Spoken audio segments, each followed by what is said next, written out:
জামায়াতের এই সমাবেশে বিএনপি যাচ্ছে না। সুতরাং আলোচনাটা আসলে করা আমরা আগাইতে থাকি, তারপরে হয়তো কোন জায়গায় যাই। কেন মানে বিএনপি এই সমাবেশে গেল না কেন? মানে সব দলকেই তো বলা হয়েছে, বিএনপিকেও সম্ভবত বলা হয়েছে এবং মিডিয়া উইং থেকে বলা হয়েছে যে কোনো নেতাই এই সমাবেশে বিএনপির যোগ দিচ্ছে না। মানে কি কারণ হতে পারে? আসলে এটা আমি একটু ক্ষমা চাই, কারণ আমি 2 দিন ঢাকার বাইরে ছিলাম, রাজশাহীতে।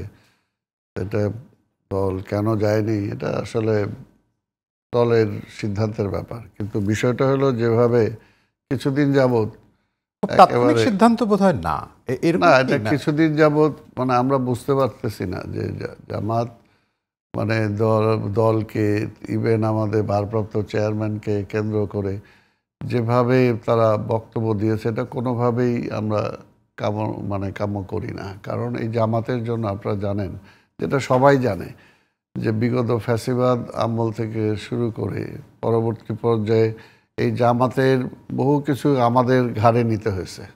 এমনকি জামাতের সাথে থাকতে যে বিএনপিকে রাজাকার পর্যন্ত বলা হয়েছে।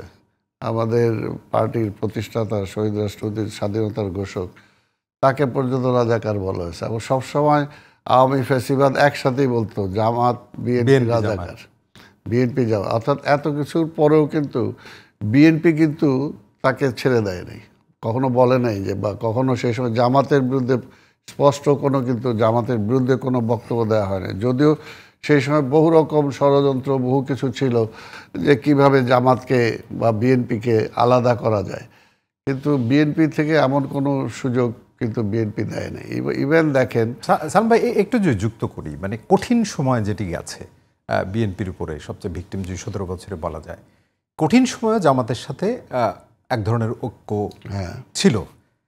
এখন তো সুসময় অনেকটা, মানে সেই ফ্যাসিবাদের জায়গা তো নেই এই সময়ে এসে ফারাকটা তৈরি হলো। একদিক দিয়ে সুসময় বলবো, আরেক দিকে যে ট্রানজিশনাল পিরিয়ডটা কিন্তু খুব রিস্কি থাকে। এখন কিন্তু হোল জাতি কিন্তু একটা ট্রানজিশনাল পিরিয়ড পার করতেছে, তাই না? এই ট্রানজিশনাল পিরিয়ডটা যদি আমি সত্যিকার অর্থে ভালোভাবে পার করতে পারি, তাহলে আমি একটা সামনে ভালো দিন দেখব। আর যদি এই সময় ভুল হয়, তাহলে কিন্তু ক্ষতিগ্রস্ত হবে দেশ জাতি। আজকে দেখেন, সেই সময় আমরা কিন্তু ওই যে বললাম যে দেখেন, এর আগে 18 সালে তাদের প্রতীক ছিল না, জামাতকে ধানের শীষ পর্যন্ত দেওয়া হয়েছে, যেটা কারণে মানে তারেক রহমান বলি বা বেগম খালেদা যে বলি, আজকে মাঠ লেভেলে অনেক কর্মীরা পর্যন্ত এই প্রশ্নটা আছে যে আমার প্রতীক কেন জামাত ব্যবহার করবে, কিন্তু সেটাও কিন্তু দেওয়া হয়েছিল।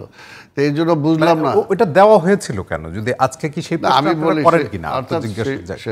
এটা তারা এখন বিশ্লেষণ করে লাভ না, ইটস গন। এখন যেটা হলো যে, অর্থাৎ আমি বুঝাইতে চাইতেছি সেই সময় কিন্তু ঐক্যটা বিনষ্ট হয় নাই। এবং আমি আমার ব্যক্তিগত ইদিও বলতে পারবো যে, মনে করেন আমি তো আপনি একজন বীর মুক্তিযোদ্ধা, এবং আমাকে মানে ওই যুদ্ধ অপরাধীর ট্রাইব্যুনাল থেকে আমাকে 3 বার নোটিশ করা হয়েছে আমি এই মুজাহিদ সাহেবের বিরুদ্ধে সাক্ষী দেওয়ার জন্য, এবং সেখানে 3য়বার তো আমার ওয়ারেন্ট দেবে এমন একটা অবস্থা। তো সেই সময় ওই এসপি হান্নান সাহেব ছিল, তিনি একটু উপকার করছেন, কিন্তু এমন একটা অবস্থা কি দেশনেত্রী বেগম খালেদা যে বলছে, তুমি যদি আজকে যাও তাহলে এটা তো ঐক্যের উপর একটা মানে পড়বে, যে যা বিএনপির মহানগরীর সেক্রেটারি এসে সাক্ষী দিচ্ছে, তাই না? কিন্তু সেটা তো পরিষ্কারভাবে যে তাদের একটা ডকুমেন্টে যে স্বাধীনতার দলিল এবং অনেক মুক্তিযোদ্ধাদের সাক্ষ্য প্রমাণে প্রমাণিত হয় যে আপনার কাছে অনেক ডকুমেন্ট আছে বা আপনি অনেক কিছু জানেন মুজাহিদ সব সম্পর্কে, কিন্তু আমি কিন্তু সেই সময় জোটের কারণে যাই নাই।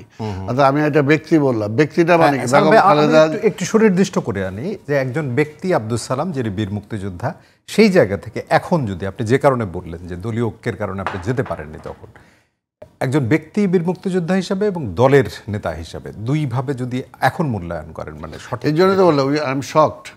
আমি বললাম, আর এখন যে জায়গাটা আমি মনে করি একজন রাজনীতিবিদ হিসাবে, যে যারা আমরা 17-18 বছর এই ফ্যাসিবাদের বিরুদ্ধে লড়াই করছি এবং ফাইনালি আজকে আগস্টে যখন ফ্যাসিবাদকে বিতাড়িত করলাম, সেই শক্তিটার ঐক্য যখন সবচেয়ে বেশি জরুরি, এখনও কিন্তু জরুরি।